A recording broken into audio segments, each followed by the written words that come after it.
Well, hi friends. I just had a most unusual thing happen. I was going along with the commentary, and suddenly it said an organizer has ended your meeting, or something like that. Well, I had reached about the hour and a half mark, and I filled in here. This was commentary number 22, and I guess I can call it sudden ending. Now we're going on a little bit to commentary 23. And we're on page 291, and we've been looking at two or three different factors. That there are many kinds of vital forces. This is one of the factors. Okay. The second factor is that, oh, goodness. Yes, how to achieve a responsive etheric body. How will an etheric body be responsive to higher energies and forces? And the third factor, are we on that right now? The third concept, the sources to which today most forms respond. This is the third factor. Okay. But anyway, I kind of had the rug pulled out from under me there. And I don't know if I was the one who did it or someone else from some other place, but or whether there's a natural time limit with these solo programs. I don't think so, but might be the case. Anyway, we had reached the point where it said the work of the occultist and the aspirant is to arrive at an understanding of these forces and so learn their nature and their use, their potency and their vibratory rate. We have to transform our, all things must be understood as energy and force. He has to learn to recognize their source and be able to differentiate between forces, energies, and rays. Well, this is let's just see, I guess we can say no occultism without the fifth ray, because this differentiation is requiring that ray of discrimination. So here are all these energies and forces, and we must learn what is their source, what is their use, which we can handle, which we cannot handle, differentiating between forces from forms, energies from higher sources, and rays from, well, rays are energies too, but let's just say the rays are emanating from the planetary logoi and also from the solar logoi and from the constellational logoi. Now there's some kind of sun shining here, and I don't know if I can see you here or not. You can see me. Maybe it's not important. For the beginner, a clear distinction can be made between forces and energies. By appreciating the fact that personalities affect us through the forces emanating from their form aspect, but that these same personalities, purified and aligned, can be transmitters of the energies of the soul. Now, I think there's been a lot of difficulty distinguishing between energy and force because they are presented in different ways and discussed differently.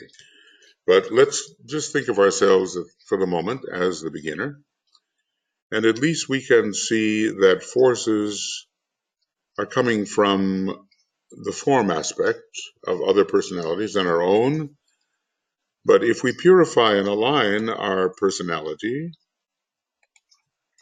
and if it is so for others, then the personality can be transmitters of the energies of the soul. So we might say that energies begin on the soul level and go beyond.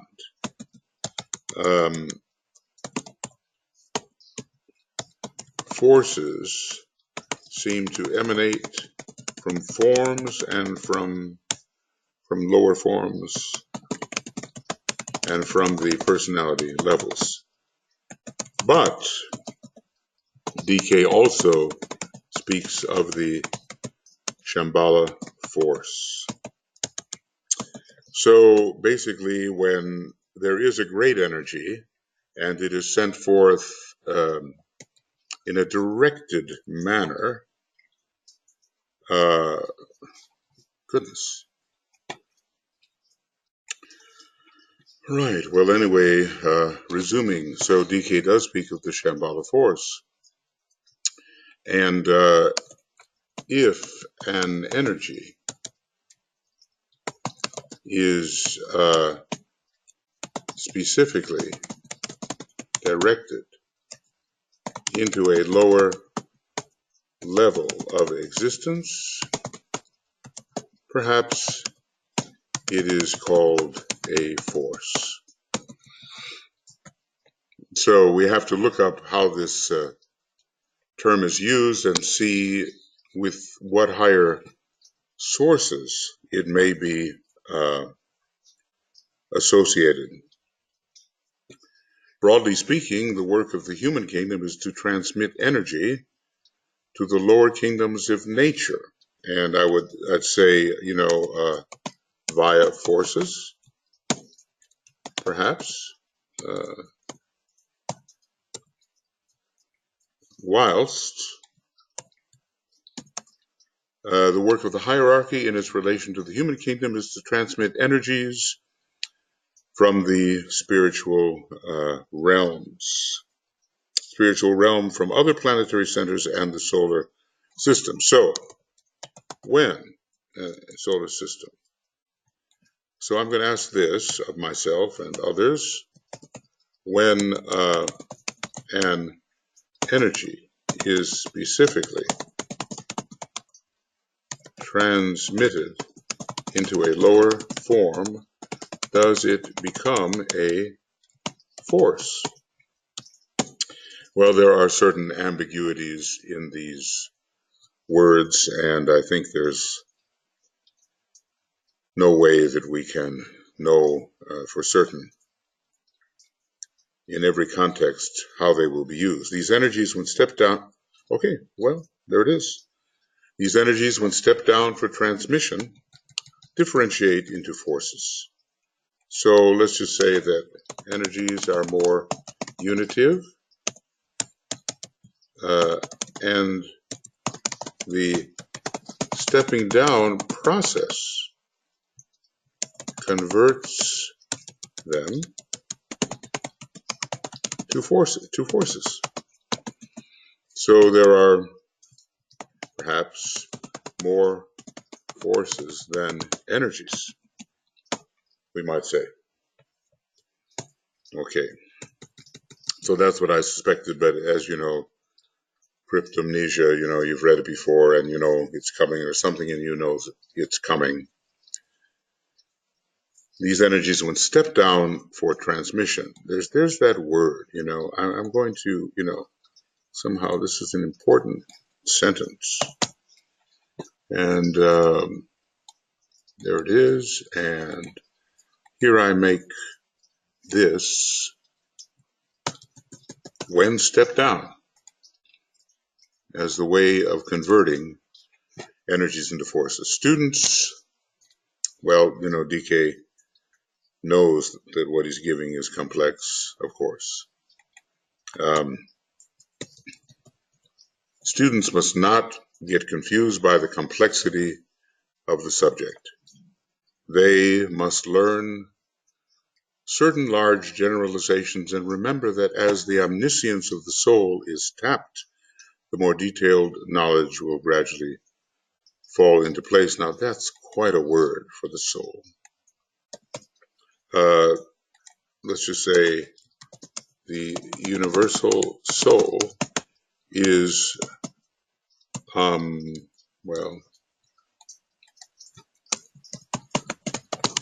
is omniscient with respect to, with regard to the entire universe.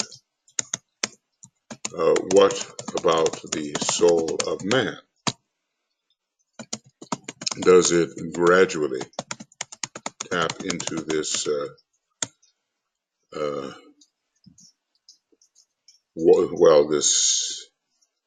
this universal, this universal omniscience? Certainly, we cannot say that the soul as it presents itself, consciousness as it presents itself within man, is omniscient. We can't say that of a planetary logos. We cannot say that of a solar logos. There is no complete omniscience. But with respect, let's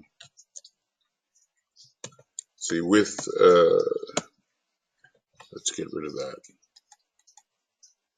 So I'll just say that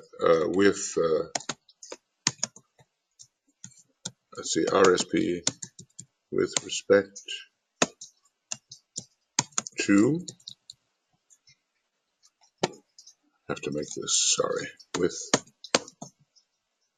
RSP T,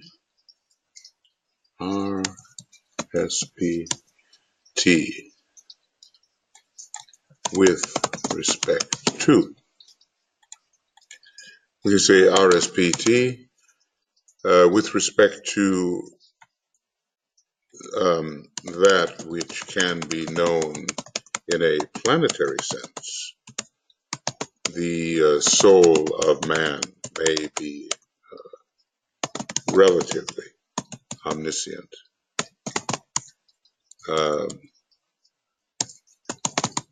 Relatively. Anyway, from when compared with the kind of thing that man in his ordinary consciousness knows, that which the solar angel knows appears to be omniscient. And I suppose there's a sphere, within which that omniscience is contained. What is that that allness, in relation to which knowledge is known? Now, so there's a lot of etheric energy to be considered here, and the passage of the various energies directed as forces, let us say, through the etheric body of man. There are other energies here which concern the first two main groups with which the aspirant has to deal, and they are directly related to the form side. The other types of energy which concern the first two main groups with which the aspirant has to deal are related entirely to the form side. And I suppose what's being said here is the energy of the dense physical body and the etheric energy. The third and succeeding groups are the astral energy, the energy of the lower concrete mind of the chitta, the mind stuff, the energy of the personality synthesizing the lower 3 or 4, depending on how we are counting, planetary energy and solar energy, or the life breath. These higher energy flows are called breaths, and from the sun and from the solar logos comes this all sustaining all within the solar system, this life breath sustaining all within the solar system. So I think that's pretty accurate. The first two main groups deal entirely with form. And by form, we mean here physical form, the energy of the dense physical body and the etheric energy.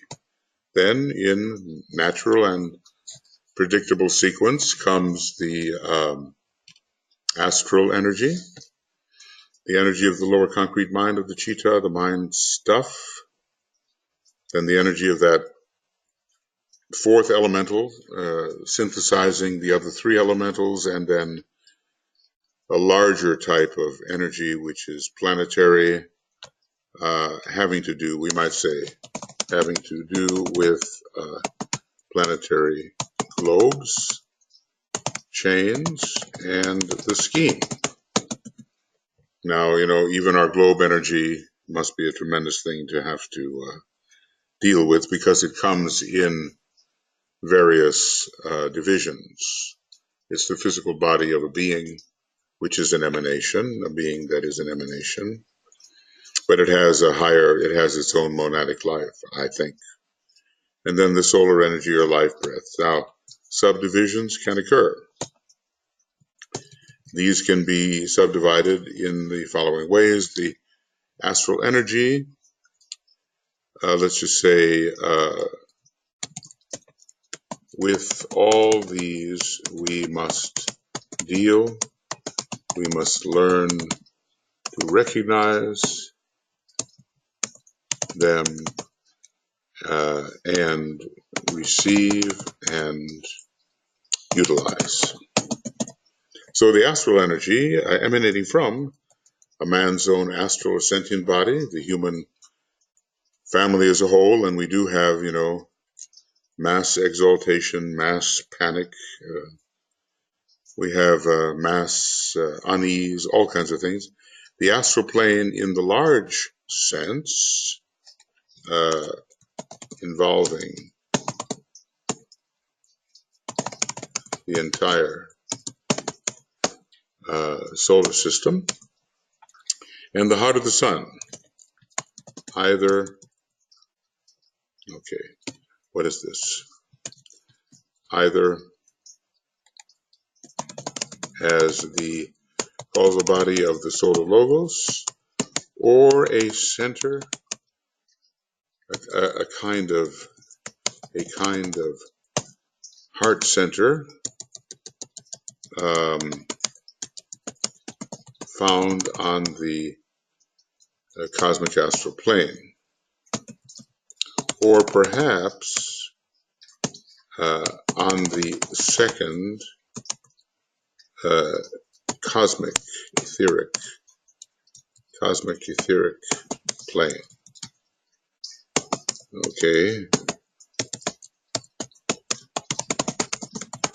Which is our monadic plane. So certainly, we can't immediately deal with all these. We have enough difficulty, I think, in dealing with that which arises within our own astral body, really.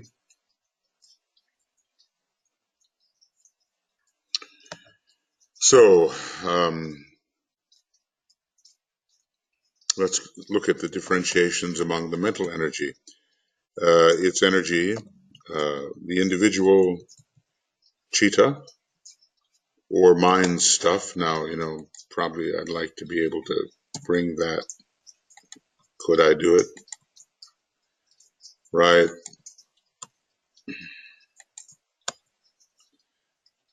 All right. The individual cheetah or mind stuff, what are we thinking? How is the thought form making process proceeding in our own particular case? To what degree do we have control over the lower mind? The mentality of the human family as a whole, which is a great carrier of illusion. The mentality of the particular race to which a man belongs, the rays of that race give or incline towards a particular mentality. That's how that race thinks or expresses itself and so forth. the mental plane as a whole, and we might just say throughout the solar system. What is the universal mind really? This may involve the atmic plane, but also the cosmic mental plane.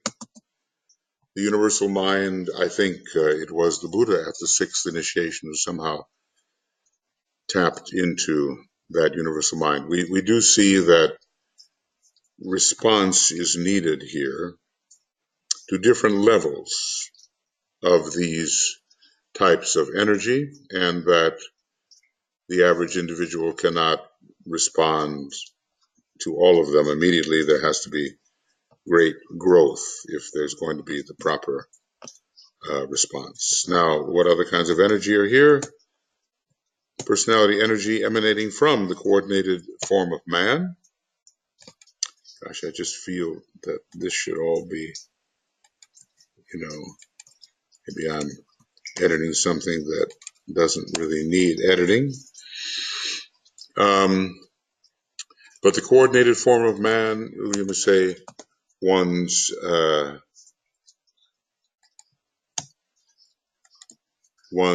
own personality with its obvious problems and resistances. Advanced human beings who are dominant personalities, and with these, we do have to deal. People are always running the show from the dominant personality point of view. And then the personality energy of groups. Groups have their own personality. Each group has its own type of personality, often more prominent than its soul energy. And then we have the personality energy of the hierarchy of the planet, the vehicles, the transformed vehicles of the masters.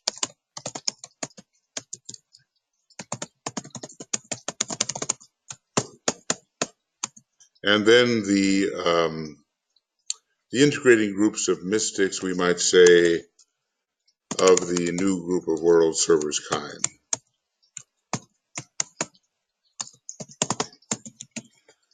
So these are,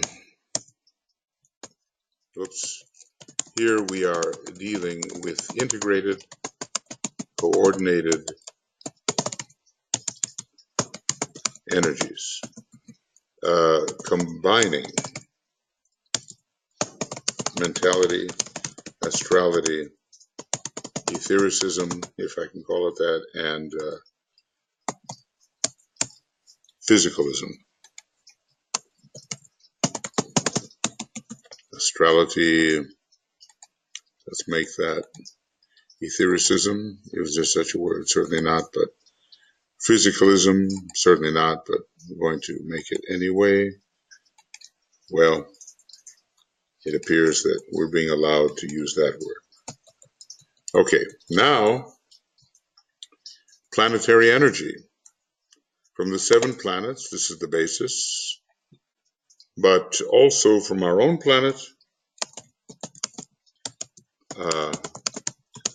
rarely taken into consideration by the astrologers.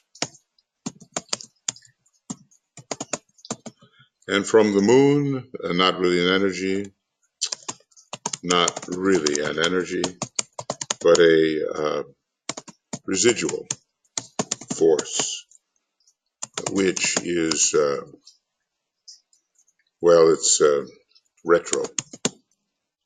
retroactive maybe. It is of the past, but influential, on many. So, these are all factors that we have to differentiate. That's basically what Master DK is telling us. We have to differentiate. And now, finally, within the solar system, the solar energy emanating from the physical sun and from the sun acting as a transmitter of cosmic rays. So, which it does do, we receive cosmic rays through the sun. Thus, the sun is a cosmic transmitter. Now, how do we deal with those? Probably not now. No, probably not now.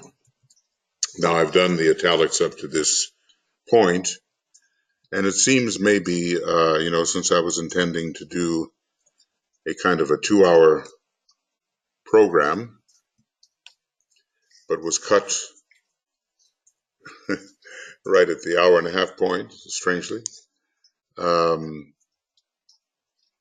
This would be maybe a place that I could stop because a new subject is coming up. And a very important one from the psychological point of view. And then I'll have a chance also to check the italics as the CD-ROM somehow, when you copy it, the italics do not transfer. They do not transfer well. Or they just plain don't transfer. All right, so this is going to be a shorter program for the reasons given. And I'll just put these here.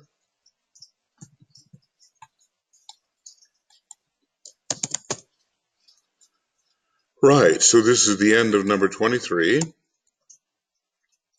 And this is basically from 291. Not much has been accomplished here in terms of going rapidly through the book. Certainly not.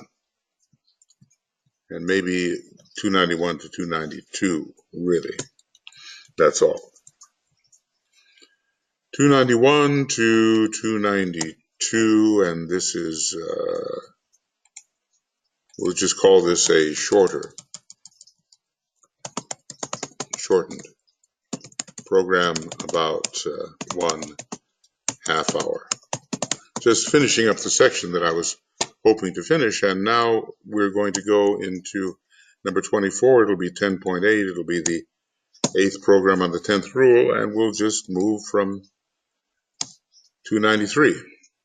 So basically we came up to 293 and not 292. Okay, friends. Well, I'm sorry for the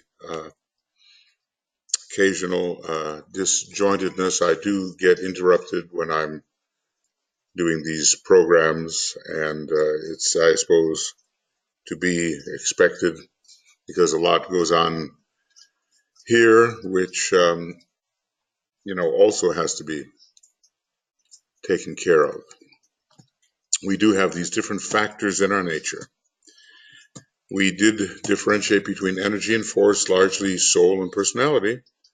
But whenever a great source of energy directs, I believe, a stream of that energy towards a lower center, it becomes a force. And so we are dealing with physical, etheric, astral, mental, personal, planetary, and solar. So this deals,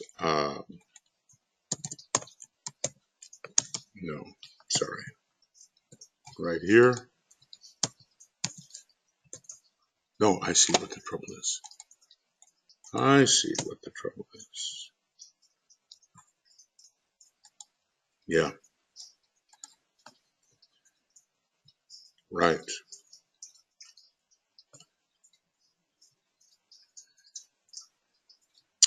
Okay. Thanks for bearing with me here for just a moment. We are dealing uh, with the major energies and forces found within our solar system as these energies and forces apply to man. So lots of differentiations, lots of complexity, more than you might expect to find in a book like a treatise on white magic. But then again, he is educating our minds. He's not giving us the practical magical formulas which I'm afraid many of us might use in an ignorant manner. We're being given a certain perspective so that when the specific formulas are given to us, they will operate, be wisely used. So we're getting ready to go on to the next one, astral energy and fear. That's a subject all unto itself. Thanks for bearing with me here, and I'll make sure the italics are in the right place. We'll see you soon. Bye-bye.